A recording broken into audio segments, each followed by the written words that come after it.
Halo, nama saya Nabila Sofyani. Saya dari KCPC, NRP 5213051. Kali ini saya akan membahas tentang review question yang ada di Decision Support dan Business Intelligence System. Oke, langsung aja kita masuk ke bab 1.2.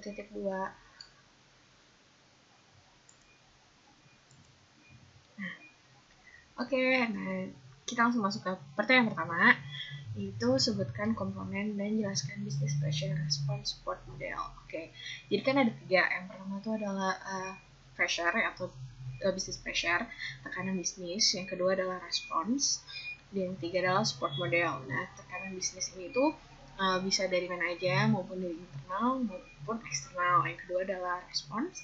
Response ini adalah aksi atau timbal balik dari pressure yang ada sebelumnya, yaitu baik internal maupun eksternal. Nah, yang ketiga itu computerized support, yaitu untuk mengawasi lingkungan bisnis dan meningkatkan respon yang diambil oleh organisasi.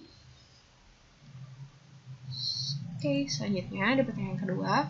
Apa saja faktor utama pada lingkungan bisnis saat ini? Nah, yang pertama itu ada market, kayak persaingan dagang, terus kompetitor. Yang kedua adalah permintaan pelanggan. Permintaan pelanggan sekarang tuh kan macam-macam, ada yang mau dikustomisasi lah atau lebih ke personal. Terus yang ketiga ada teknologi, dan keempat tuh societal. Selanjutnya pertanyaan ketiga, apa saja respons utama yang organisasi lakukan? Yang pertama, jadi sebenarnya respons itu ada banyak, tapi saya memberikan contoh 4 saja. Yang pertama itu restrukturisasi proses bisnis. Yang kedua adalah meningkatkan kreativitas dan inovasi. Yang ketiga adalah meningkatkan customer service dan hubungan pelanggan agar pelanggan lebih senang. Yang keempat adalah pindah ke e-commerce agar kita mendapat nilai lebih dari pesaing-pesaing kita. Oke, selanjutnya masuk ke bab 1.3. Yang pertama adalah jelaskan 3 peran utama manajerial dan sebutkan aktivitas spesifik tiap perannya. Nah, jadi ada 3 peran utama manajerial. Yang pertama itu adalah interpersonal, yang kedua adalah informasional, yang ketiga adalah decisional. Interpersonal ini lebih kayak hubungan antara manusia, jadi ke staffnya, dari manajer ke staffnya. Nah, si manajer ini harus punya leadership atau leader yang memberikan motivasi dan bertanggung jawab pada staff-staffnya, terus melakukan training supaya lebih dekat dengan staff-staffnya. Yang kedua adalah informasional. Nah, informasional ini lebih ke fokus pada informasi, jadi kita harus memonitor, mencari tahu informasi-informasi apa yang ada di sekitar organisasi supaya kita lebih paham tentang organisasi kita sendiri. Dan yang ketiga adalah decisional, yaitu berfokus pada pengambilan keputusan ya. Nah, itu harus ada negosiator, yaitu merepresentasi. Salah satunya adalah negosiator, itu merepresentasikan organisasi dalam membuat negosiasi dengan pihak lainnya. Oke, selanjutnya ke pertanyaan kedua, yaitu mengapa sih manajemen disebut dengan pengambilan keputusan? Basically, manajemen itu kan yang apa ya, yang high-nya itu adalah manajer. Nah, si manajernya ini itu bisa dibilang sebagai membuat keputusan, dan banyak juga aktivitas-aktivitas manajerial yang berkisar sama decision making itu sendiri. Jadi kenapa manajemen disebut dengan pengambilan keputusan, karena emang mostly sama. Oke, yang pertanyaan ketiga, yaitu jelaskan 4 langkah manajer yang harus diambil dalam membuat keputusan. Yang pertama itu manajer harus menemukan masalah. Yang kedua, membuat modelnya yang ada di dunia nyata. Nah, yang ketiga adalah mengidentifikasi solusi dari model yang telah dimodelkan dan dievaluasi apakah solusi tersebut tuh cocok atau enggak sama masalahnya.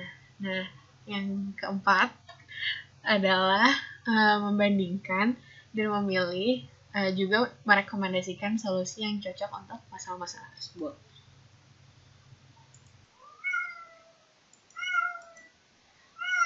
Selanjutnya, kita masuk ke bab 1.4 dengan pertanyaan pertama, yaitu bagaimana kemampuan komputer yang berubah dari waktu ke waktu. Nah, jadi aplikasi komputer itu tujuannya itu awalnya itu memproses transaksi dan mengawasi aktivitas. Namun seiring berjalannya waktu itu berubah menjadi menganalisis masalah dan menerapkan solusi yang telah dibuat sebelumnya. Nah, terus sekarang juga lebih banyak ke berbasis web supaya hasil yang didapatkan itu lebih cepat dan lebih akurat. Pertanyaan kedua yaitu sebutkan kemampuan computing yang dapat memfasilitasi pengambilan keputusan. Mostly sih untuk supaya hasilnya itu lebih cepat dan lebih akurat. Karena lebih cepat dan lebih akurat juga itu akan memotong waktu dan akan memotong biaya yang dikeluarkan juga. Selain itu juga dengan menggunakan web tadi, itu mempermudah komunikasi dan kerjasama dengan pihak lainnya. Dan untuk kemampuan-kemampuan lainnya bisa dilihat di dalam layar. Oke, selanjutnya. Jadi salah satu kemampuan dari komputer tadi itu membantu mengatasi keterbatasan kognitif manusia. Nah, cognitive limit itu apa sih? Jadi yang pertama, jadi cognitive limit itu adalah keterbatasan manusia. Jadi kan manusia itu nggak bisa ingat semuanya dan kita juga nggak mungkin menyimpan semua informasi dalam kepala kita. Nah, untungnya ada komputer yang dapat menyimpan semua data dan informasi dan dapat mengaksesnya dengan cepat. Oke, dan selanjutnya pertanyaan keempat, yaitu mengapa web disebut sangat penting dalam pengambilan keputusan. Yang pertama itu karena kita udah menggunakan web tadi, jadi udah nggak ada batas, jadi kita bisa mengambil informasi itu kapan aja dan di mana aja di seluruh dunia. Nah, yang kedua itu karena udah nggak ada batasnya itu, jadi melakukan partnership dengan siapapun aja itu lebih gampang. Nah, terus karena menggunakan web juga tampilannya tuh lebih gampang dicerna, jadi kita gampang mempelajari dan selalu tersedia. Nah, yang keempat itu adanya search tool, jadi kita bisa mencari informasi dengan mudah dan tidak mahal.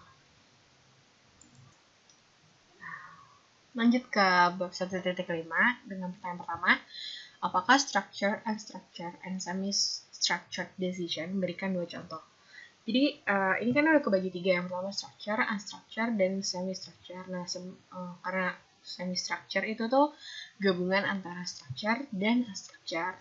Nah, contohnya itu tuh kayak membuat jadwal sama akuisisi perusahaan. Nah, membuat jadwal kan itu pasti kayak udah ada kayak how to meet-nya gitu. Tapi kan itu juga bakal diubah lagi sesuai dengan jadwalnya manusia sendiri itu. Makanya itu disebut gabungan antara structure sama unstructure karena ada nggak pastinya, masih ada manusianya. Nah, yang structure ini itu sesuatu yang rutin dan masalah yang berulang, dimana solusinya itu udah tahu dan penyebabnya juga udah tahu. Nah, kayak contoh yang pertama itu adalah analisis budget, yang kedua adalah memasukkan pesanan. Itu tuh udah pasti banget, kayak misalnya memasukkan nama, memasukkan alamat, itu udah ada tahapnya, itu udah pasti. Nah, yang selanjutnya adalah unstructured. Unstructured itu di mana tidak ada metode yang jelas dan semua fase pembuatan keputusan itu tidak terstruktur. Nah, itu kan kayak contohnya tuh ada negosiasi dan mengajukan utang. Nah, itu tuh kan kayak nggak ada clear step by stepnya tuh kayak gimana. Nah, itu unstructured. Nah, selanjutnya pertanyaan kedua, yaitu jelaskan operational control, managerial control, dan strategic planning. Berikan 2 contoh. Nah, jadi ada operational, managerial, sama strategic. Nah, kalau operational ini eksekusi dari tugas tertentu secara efektif dan efisien, lebih kayak pengerjaannya kayak gimana. Nah, itu contohnya kayak penjadwalan produksi dan memasukkan pesanan. Nah, kalau misalnya managerial control itu akuisisi dan penggunaan sumber daya secara efisien dalam menyelesaikan tujuan organisasi. Nah, contohnya itu ada 2 yang saya berikan. Yang pertama negosiasi, dan kedua itu membeli hardware. Yang ketiga itu ada strategic planning. Strategic itu lebih kayak menjelaskan tujuan yang secara jangka panjang dan kebijakan alokasi dari sumber daya kita sendiri. Nah, yang pertama itu ada sistem distribusi, dan kedua adalah merger dan akuisisi. Nah, seperti yang udah dijelaskan di pertanyaan-pertanyaan sebelumnya, itu tuh dirangkum di pertanyaan ini. Itu apa saja 9 kolom yang dari decision framework, jelaskan satu persatu. Nah, jadi di decision framework ini tuh terbagi jadi 2. Yang pertama itu adalah type of control, dan yang kedua adalah type of decision. Yang type of control itu ada 3 tadi kan, operational control, managerial, dan strategic. Dan yang decision itu ada 3, yang structure, semi-structure, sama unstructure. Nah, framework ini itu digunakan untuk mapping keputusan mana sih yang akan diambil, dan terus habis itu memberikan kayak tipe support apa yang bakal diberikan pada tiap matriks yang ada di dalam framework ini. Oke, selanjutnya, bagaimana komputer membantu membuat structure decision. Jadi di komputer sendiri itu udah ada kayak settingan gimana untuk membantu menyelesaikan structure problem. Nah, itu tuh komputer tuh bisa menganalisa dan memisahkan dan mengklasifikasi masalah-masalah tersebut untuk jadi beberapa kategori. Nah, ini juga si komputer ini bisa membantu menyelesaikannya menggunakan formula kuantitatif. Oke, nah terus habis itu pertanyaan selanjutnya adalah jelaskan automate decision system. Oke, automate decision system ini adalah role-based system yang menyediakan solusi. Biasanya itu cuma ada di satu area fungsional hingga masalah manajerial yang berulang-ulang dalam satu industri. Jadi itu udah otomatis karena itu cuma lebih ke spesifik area, satu area. Selanjutnya, bagaimana komputer menyediakan dukungan untuk semi-structure dan unstructured decision. Nah, kalau semi-structure kan itu kayak gabungan antara structure sama unstructure. Nah, kalau di semi-structure-nya ini, yang untuk bagian unstructure-nya,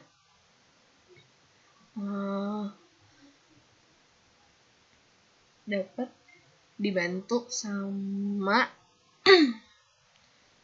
unstructure sama DSS. Sementara kalau misalnya manajemen science itu bantu buat bagian structure-nya. Nah, kalau unstructure-nya itu didukung dengan metode bisa dibantu sama metode kuantitatif. Namun ada juga yang harus membutuhkan kustomisasi. Nah, lanjut ke bab 1.6. Yang pertama adalah berikan 2 definisi dari DSS. Yang pertama adalah sistem interaktif berbasis komputer yang bantu membuat keputusan berdasarkan data. Dan kedua adalah sistem membuat keputusan manajemen yang berurusan dengan semi-structured problem. Nah, yang pertanyaan kedua adalah jelaskan DSS sebagai umbrella term. Umbrella term itu kayak secara keseluruhan, jadi DSS itu adalah sistem apapun yang terkomputerisasi yang mendukung pengambilan keputusan dalam suatu organisasi.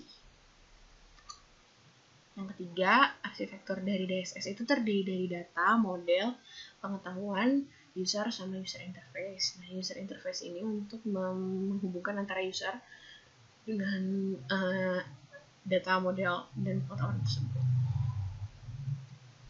Nah, selanjutnya untuk pertanyaan keempat, yaitu bagaimana DSS digunakan dalam dunia pendidikan. Nah, DSS ini sekarang tuh menjadi salah satu topik pembelajaran yang sering digunakan. Nah, terus juga untuk research juga, dan DSS juga terkadang disebut dengan business intelligence di dunia pendidikan. Selanjutnya, di bab terakhir, Saya akan menjelaskan tentang business intelligence. Jadi business intelligence adalah gabungan arsitektur, tools, database, analytical tools, aplikasi, dan metodologi. Sebenarnya BI itu sama DSS, tapi kayak BI itu lebih personal karena isinya tuh setiap orang bisa beda-beda. Nah, tujuan dari BI ini sendiri adalah itu akses interaktif pada data dan dapat memanipulasi data dan membuat analisis yang tepat sesuai dengan keinginan manajer dan analisis bisnis.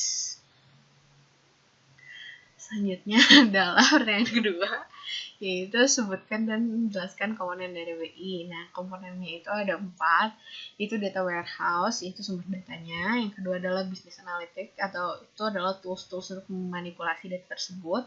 Yang ketiga adalah business performance management, yaitu untuk mengawasi dan menganalisa performanya. Yang keempat adalah user interface, di mana user dapat terkoneksi dengan data warehouse. Itu seperti gambar yang ditampilkan di layar. Jadi, sekarang ada pertanyaan. Sebutkan dan jelaskan keuntungan tangible dan intangible. Yang pertama itu adalah menyediakan informasi akurat yang dibutuhkan. Reporting yang cepat. Nah, terus habis itu otomatis dengan reporting yang cepat itu membuat customer senang dan juga meningkatkan pembuatan keputusan dan juga meningkatkan revenue yang masuk ke dalam organisasi. Nah, ini adalah kesamaan dan perbedaan antara DSS dan BI. Sebenarnya DSS dan BI itu memiliki banyak kesamaan. Nah, yang pertama tuh arsitekturnya tuh basically sama, dan sebenarnya tools yang digunain di BI itu juga merupakan tools yang digunakan di DSS. Namun ada beberapa perbedaannya. Nah, seperti pertama tujuannya itu beda. Jadi kalau DSS itu untuk mendukung pembuatan keputusan secara langsung. Jadi DSS itu exactly buat decision making. Sementara kalau BI itu untuk menyediakan informasi yang terkini dan akurat. Jadi kayak dia buat decision makingnya tuh nggak secara langsung gitu. Nah, terus yang kedua adalah ukuran organisasi. Nah, ukuran organisasi ini, si DSS ini sebenarnya bisa digunakan di ukuran organisasi apa aja. Nah, sementara kalau misalnya yang BI itu lebih organisasi yang besar karena mereka tuh menggunakan data warehouse. Nah, yang ketiga itu orientasinya DSS itu analisis, dan yang keempat itu eksekutif. Kalau BI itu eksekutif dan strategi. Dan kalau misalnya DSS itu metodologi dan toolsnya itu lebih ke condong dari dunia pendidikan, sementara kalau BI itu tuh di-develop sama perusahaan software. Oke, pertanyaan terakhir adalah jelaskan manajemen support system. Jadi manajemen support system itu adalah teknologi yang mendukung tugas manajerial secara umum dan membuat keputusan. Nah, ini MSS ini digunain ketika kita tuh nggak tahu mau pakai teknologi apa. Sekian review dari buku tersebut. Terima kasih telah menyaksikan.